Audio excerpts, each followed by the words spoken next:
Pozdravljeni! Na vrsto je prišel prispevek pred kvalifikacijami, seveda velike nagrade Monaka, kjer bomo skupaj skušali razumeti razmerje moči pred prihajajočimi kvalifikacijami.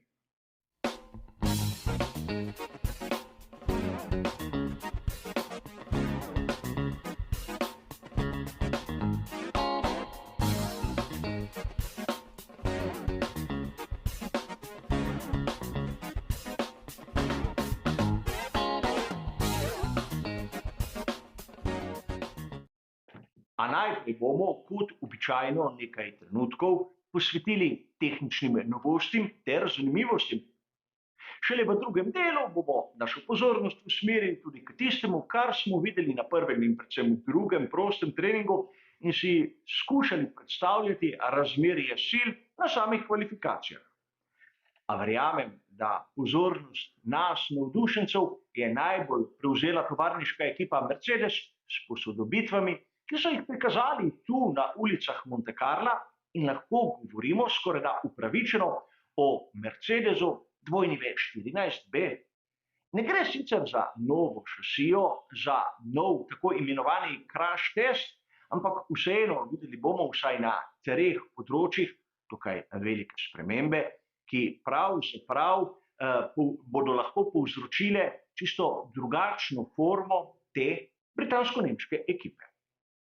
In začeli bomo seveda na bočnih strukturah, ki so najbolj vidne, najbolj opazne, ampak verjamem, da mnogi izmed vas ste lahko tudi malce razočarani. Namreč oblika, ki so jo prikazali pri Mercedesu, ne spominja toliko na tisto, kar bi lahko videli pri Red Bullu RB19. A najprej je potrebno si ogledati notranjost teh bočnih struktur. Pri Mercedesu so spremenili razpored določenih elementov, a rad bi vas spomnil, da gre za isto šasijo, kot smo jo videli na začetku sezone. Zato pri Mercedesu, na primer, niso smeli premakniti tistih struktur, ki so namenjeni blažitvi bočnega trka. Zato tu so bili izjemno omejeni. A videli smo, na primer, spremembe pri sami bočni reži. Ta je malce bolj potegnjena proti robu samega dna in ustvarja tisto strukturo, ki nekako spominja na trend, ki je prisoten skorajda pri vseh ekipah. Po drugi strani, podobnost z Aston Martinom AMR 23 je vidna na samem vrhu bočne strukture, ker imamo tisti kanal, ki ga lahko imenujemo tudi tobogan, ki usmerja zračni tok. A pri Mercedesu, vsaj po mojem videnju, so še malce v zaostanku, namreč vidne so velike hladilne škrge, ki pri nekaterih drugih konkurentih so že dobesedno izginile. A če naš pogled usmerimo navzdol pod bočno režo, bomo videli, da je tudi tam oblika, ki nas spominja na tisto, kar smo videli pri mnogih drugih bolidih. Namreč obstaja tako imenovana zožitev, ki pa se ne nadaljuje skozi celotno bočno strukturo, kot vidimo na primer pri Red Bullu RB19. Namreč pri Mercedesu, vsaj po mojem videnju, so nekako v zaostanku z nekimi ekstremnimi rešitvami, kar je pa tudi logično, kajti porabili so izjemno malo časa, da so napravili ta velik korak. A videli bomo, kako zadeva deluje. Mnogi bodo dejali, da pri Mercedesu so zapustili tisti svoj prejšnji koncept, ampak sam bi dejal, da so starega le popravili. Bočna struktura je še zmeraj ožja od tistega, kar vidimo pri mnogih konkurentih, in ni tako ekstremna, kot bi si lahko predstavljali. Na prvi pogled bi lahko dejali, da ima neke elemente, na primer Aston Martina AMR 23 in njegovega predhodnika AMR 22, vsaj v drugi polovici lanske sezone. Pri Mercedesu so napravili določene spremembe tudi na dnu, kjer pa pravzaprav nimamo kakšnega velikega izbora fotografij, le eno, ki nam kaže, da so vgradili ojačitev, ki spominja na tisto rešitev, ki je vidna pri Red Bullu RB19. Tudi pri Mercedesu so iskali togost samega dna in videli bomo, ali to deluje. A največja sprememba je tista, ki jo vidimo na prednjem vpetju. In tu moramo se najprej zamisliti, kako je bilo na prvem Mercedesu W14. In tu imam Mercedes W11, ki ima pa podobno konfiguracijo. Vidimo zgornji in spodnji trikotnik prednjega vpetja, ki sta vzporedna s samo asfaltno površino in dokaj visoko spodnji trikotnik je vpet nad višino varnostne matice, ki pomaga kolesu, da ostane pritrjeno na samo pesto. In sedaj si lahko predstavljamo, da pri Mercedesu so tisto zgornjo ročico, tisti zgornji trikotnik, vsaj kar se tiče prednjega vpetja, umaknili navzgor. In sedaj na tej fotografiji lahko vidimo primerjavo tistega prve izpeljanke in druge. A verjetno mnogi izmed vas ste verjetno zasledili, da taka rešitev nekako preprečuje padanje same šasije. Naprimer, na raznih nepravilnostih same asfaltne površine je lahko šasija nekako fiksna, lahko se pa premika navzgor in navzdol.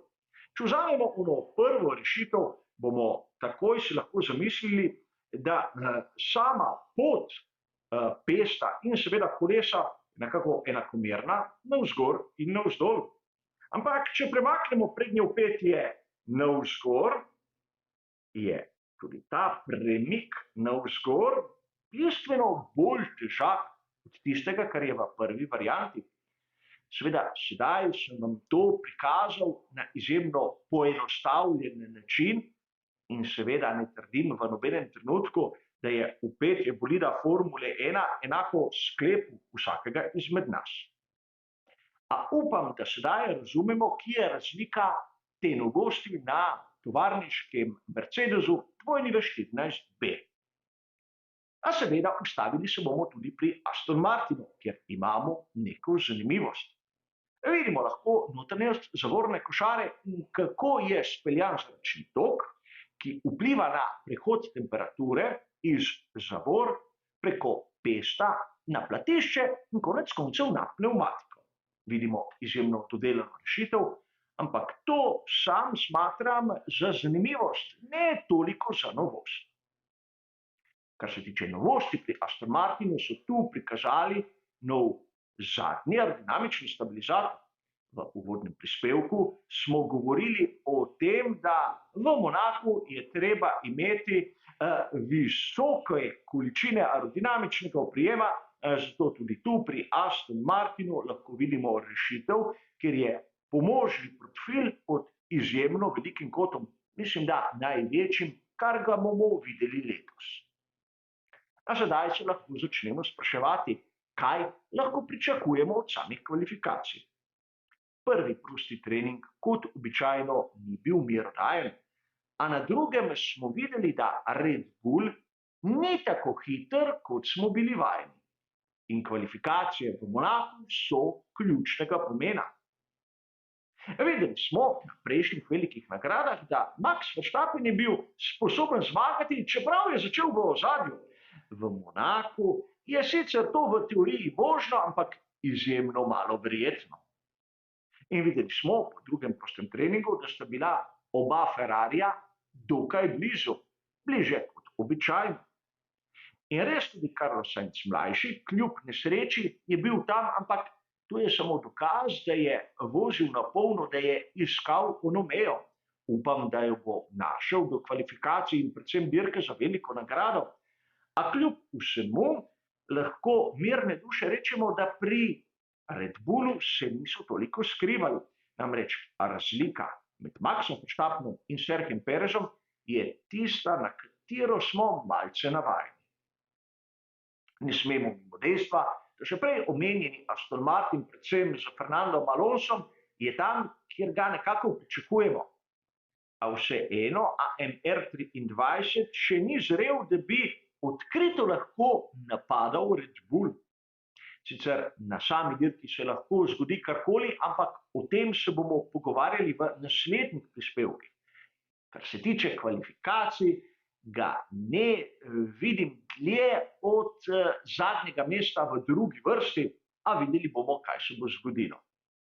Pri Mercedesu je treba razumeti, da res so v zaostanku, ampak z vsemi spremembami, ki sem jih opisal v prvem delu tega prispevka, je to tudi nekako logično. Treba je razumeti, ali novosti delujejo ali ne, in seveda tudi oba voznika se morata privaditi na to novo izpeljanko, ki se verjetno obnaša čisto drugače kot predhodnik. A tu bi rad poudaril še nekaj. Verjetno nihče izmed nas ni pričakoval, na primer, Landa Norrisa tako visoko. So se vsi ostali skrivali in pri McLarenu so pokazali pravo formo, ali pa kar naenkrat McLaren MC61 je približno na nivoju Mercedesa, gre zgolj za slučaj, ali na samih kvalifikacijah bo tudi Lando Norris skrojil prve 3 vrste. Sam sicer ne vem, ampak bodimo racionalni. McLaren ni napravil bolida, ki bi lahko odkrito se boril za tista najboljša mesta. Zato je prijetno presenečenje, ampak žal menim, da samo presenečenje. Vseeno na prihajajoči veliki nagradi Monaka, vsaj po mojem videnju, za zmago bo potrebno biti v prvi ali maksimalno drugi vrsti. Tu lahko Ferrari preseneti. In o tem smo govorili pred nekaj dnevi v prav posebnem prispevku. Ukolikor vas zanima, kaj je bilo povedano takrat, imate bližnjico kot običajno tam zgoraj. Seveda, kar se tiče prispevka pred samimi kvalifikacijami velike nagrade Monaka, bo pa to vse. Hvala za vašo pozornost in nasvidenje.